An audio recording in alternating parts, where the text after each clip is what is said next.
Be happy. Yeah, it's a catchy tune. It's been 30 years since Bobby McFerrin released the song Don't Worry, Be Happy. Most would agree, though, even if we're optimistic, there's a fair bit to worry about right now in 2018, especially here in Australia. But what if we learn to look on the bright side by focusing on beauty instead? Author and journalist Patrick Lindsay has 170 ways, count them, that we can do that. And they're all set out in his latest book, Finding Beauty. Welcome to Studio 10, Patrick. It's great to see you. Yeah, particularly after the events that we saw in Melbourne, you do need to focus on what's good in the world. What made you decide to come up with these ways of looking on the bright side? Well, I actually wrote this originally for my grandkids, and then I thought, actually, it applies to me and everyone else. I just think, you know, we're in a world, and I didn't even know there was a thing called fake news until Trump, right? And then we've got sort of this reptilian politics that surrounds us all the time. There's negativity, and I didn't want these kids to not have some sort of hope and fun and beauty in their lives. And then I realised there's just beauty all around us. So this isn't rocket science. This is really simple stuff, like there's beauty in the bird song around us. There's you know, beauty in the rising with the sunshine. There's all sorts of things. So what I've done, this is a sixth of these little books, inspirational books. And Carrie-Anne actually, we were talking before, Carrie-Anne actually, I was on the original show on 9 when I did the first book. So this is the 21st Can't mention book. that here, Patrick. 21 books later. Amazing. So these are just little themes, right? So it's a very simple kind of concept that you know, everywhere around us there's beauty. And if we just... Yeah, but try this to is be like an optimistic, antidote. though. How can you turn someone who is negative into somebody who is positive?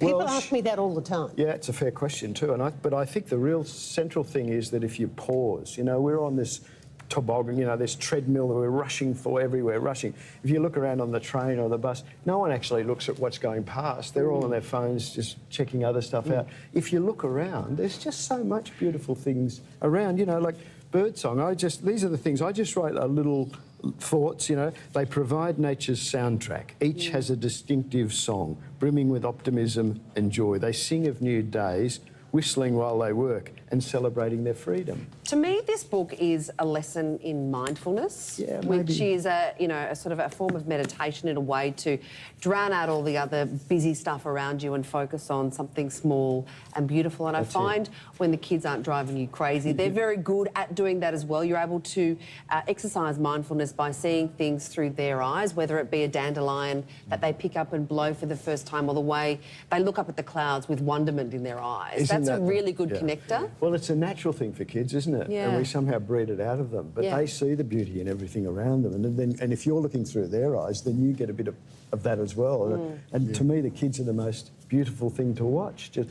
watch them grow, watch them observe.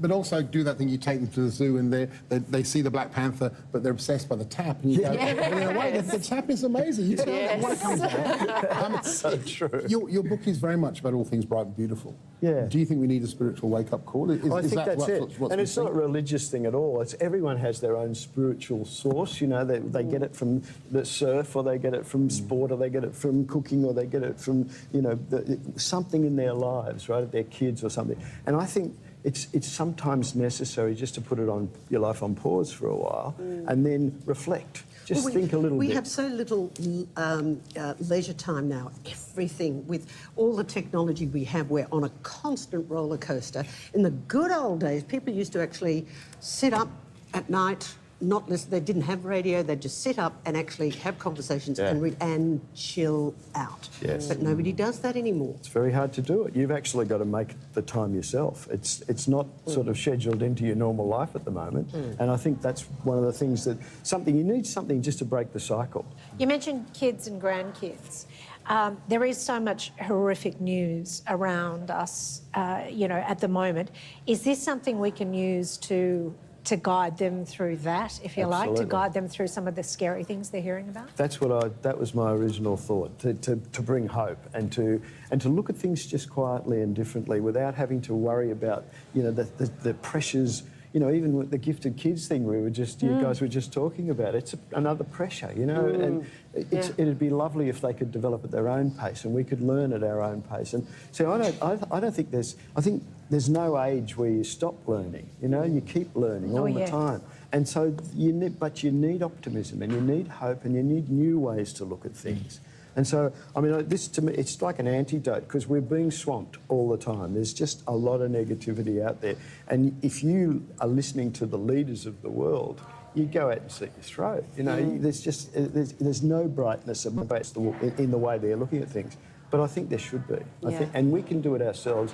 And we've got to fight back. We've got to push back against that sort of negativity. Well, your book is a little beauty. It's called Finding Beauty, 170 Ways to Look on the Bright Side. Great seeing you, Patrick. Thank you very much, Sarah. Thanks, Well Sarah. done with book 21. Thank you very much. Now, coming up, why Elvis is...